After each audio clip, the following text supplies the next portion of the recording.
Those of us with dirty hands, blood stains intertwine, right away each morning to grind it out another time. The faces in the mirror, and not as young as they once were, but they're proud, they're proud.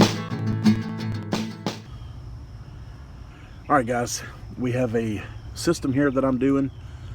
The customer could not afford to do a complete change out, so we're doing a coil replacement because that's where the refrigerant leak is, and we're going to convert it over to 407C. So I'm going to explain this because I get a lot of questions on this subject. Even though I've done several videos on it, I still keep getting asked the same questions. All right, like I said, the customer could not afford a system replacement, so we quoted him a coil and conversion to 407C, and he went with it. So here we go. We have an older ream. I'm not sure what year it's from. Ream, Rude, something like that.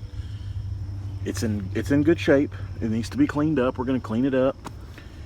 I've cut the lines loose right here because I'm going to add a filter dryer, and I took out a suction dryer. Now you can see right there, it has 56 ounces of polyester, of mineral oil. So I have my oil here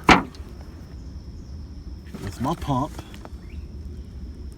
and there's my 407C. So what I'm going to do is I'm going to add a filter dryer out here, and then replace my suction line with a piece of copper because I eliminated the filter dryer. I'm gonna vacuum the system down, and then I'm gonna add 15%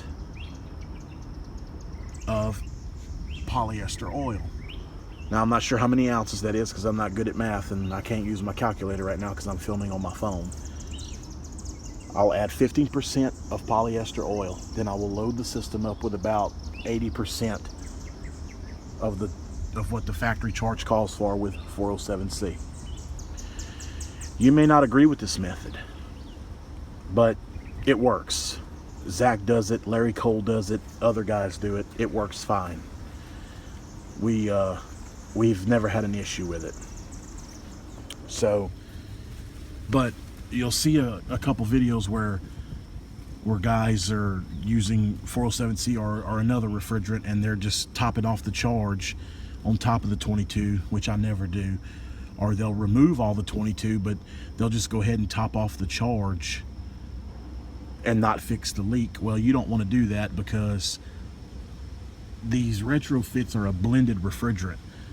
So if you top off a system or remove the R22 but just recharge the system, it's going to leak out, and you don't want to do that with a blend, because if you lose more than one blend than the other, then it's going to screw everything up.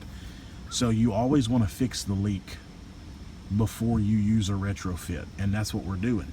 We're fixing a leak.